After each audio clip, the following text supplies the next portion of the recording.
নমস্কার, newsroom live নিয়ে আপনাদের সাথে রয়েছে এই মুহূর্তে আমি প্রিয়াঙ্কা। শুরুতেই আমরা নজর রাখবো পূর্ব মেদিনীপুরের ভূপতিনগরের দিকে। সেখানে মাইকিং করা হচ্ছে গ্রামে। কেন? কারণ মাইকিং করে একটি পরিবারকে সামাজিক বয়কটের ডাক দেওয়া হয়েছে। কি কারণে সামাজিক বয়কট?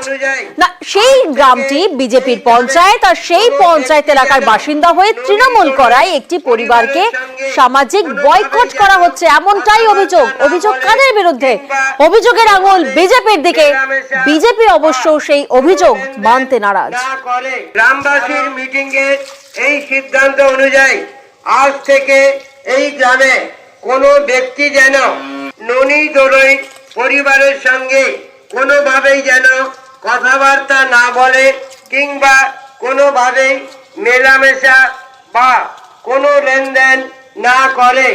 মাইক প্রচার করে দক্ষিণ বারান্দার পশ্চিম পাশের গ্রামবাসীদের বিশেষভাবে সতর্ক করে দেওয়া হচ্ছে।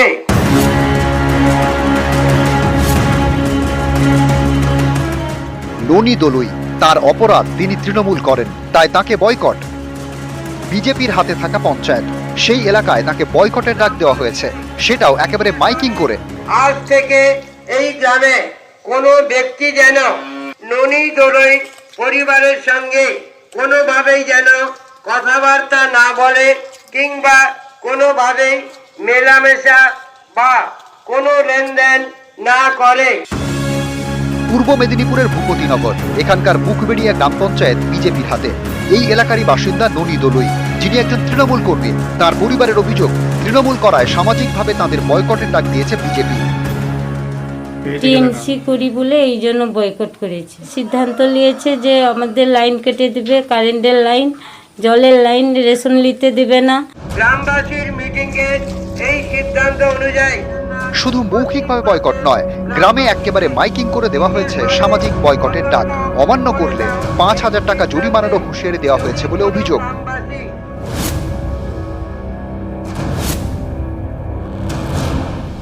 এ নিয়ে থানায় অভিযোগ দায়ের করেন তৃণমূল কর্মী ননি দোলুই। তার অভিযোগের ভিত্তিতে বেশ কয়েকজনকে গ্রেপ্তার করেছে পুলিশ। দিনের পর দিন আমার উপরে মানসিক টর্চারিং, তবু আমি এতদিন চুপচাপ ছিলাম। যখনই আরও ওরা বেড়ে উঠলো, তারপরে আমি আমার জিডিতে জমা দিয়েছি। ওদের মধ্যে 4 জন অ্যারেস্ট হয়েছে। ননি দোলুইয়ের পরিবারের সঙ্গে কথা বলা যে বন্ধ করে দেওয়া হয়েছে, সেটা স্বীকার করেছেন বিজেপির পঞ্চায়েত সদস্য। কিন্তু তার দাবি, এর সঙ্গে বিজেপির কোনো সম্পর্ক নেই। টিএমসি করার অপরাধে ওকে বয়কট করা হয়েছে। কথা বলাটা বয়কট করেছেন, আপনার নামে অভিযোগ করছে। না, কোনো পার্টি নয়। আমাদের গ্রামীণ সমস্যা যেমন আমাদের বিচার আচার হয়, সেই বিচারে সামান্য এটা এই মাইকিং করাটাই অপরাধ হচ্ছে। ভারতীয় জনতা পার্টি, রবীন্দ্রনাথ মাইতি বিধায়ক, তারই নেতৃত্বে প্রধানের নির্দেশক্রমে গ্রাম কমিটির নাম করে আজকের একটা ভয়ঙ্কর পরিস্থিতি তৈরি করেছে। গ্রামের মানুষ আতঙ্ক, এলাকা উত্তপ্ত রয়েছে। অভিযোগ সত্যতা হলে দল তার পাশে দাঁড়াবে না, কিন্তু এটাও একটি সম্ভাবনা থাকছে যে পুলিশ প্রশাসনকে ব্যবহার করে পুলিশ এবং তৃণমূলের যোগ সাজিয়েছে এই ধরনের ঘটা সম্ভব।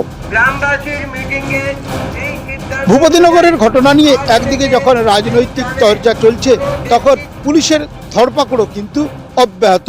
ভূপতিনগর থেকে ক্যামেরায় সমীর মাইতির সঙ্গে সুজিত ভৌমিক, নিউজ 18 বাংলা।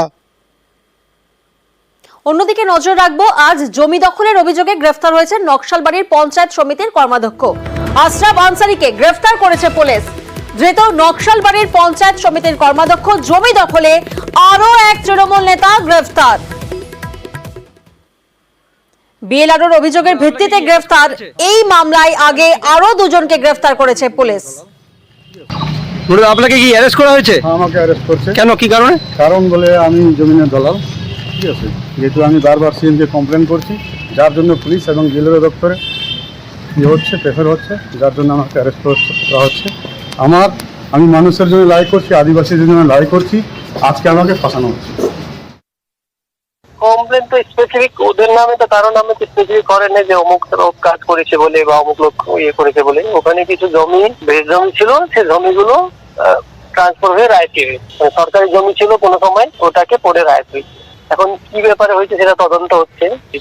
এটা তো ফ্রেশ ঘটনা না, প্রাক্তন বিএলআরওর টাইমের না, এটা অনেক আগের ঘটনাগুলো।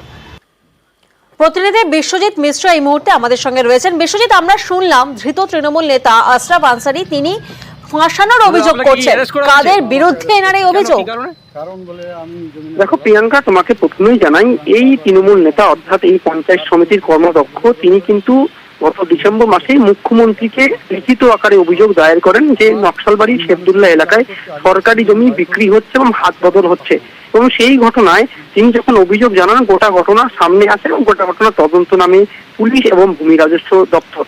কিন্তু দেখা যায় নকশালবাড়ি ভূমি রাজস্ব আধিকারিক গত 12ই জুলাই গোটা ঘটনায় এই আশরাফ আনসারির নামে এবং সহ বেশ কিছু জনের নামে লিখিত অভিযোগ দায়ের করেন যে সরকারি জমিতে জাল নথিপত্র বানিয়ে এরা জমি কেনাবেচা করছে। এই ঘটনায় তদন্তে নেমে কিন্তু পুলিশ তাকে গ্রেপ্তার করছে। এবং অপরদিকে তাকে প্রশ্ন করা হলে তিনি জানাচ্ছেন যে ভূমি রাজস্ব আধিকারিক এবং পুলিশ যখন মুখ্যমন্ত্রীকে অভিযোগ করা হয় তারা কিন্তু চাপে পড়ে এবং চাপে পড়ে তাকেই কিন্তু এই ধরনের মিথ্যা কেস দিয়ে গ্রেপ্তার করা হচ্ছে। তবে তাকে আগামীকাল শিলিগুড়ি মহকুমাতে তুলে রিমান্ডে নিয়ে কিন্তু পুলিশ তদন্ত শুরু করবে।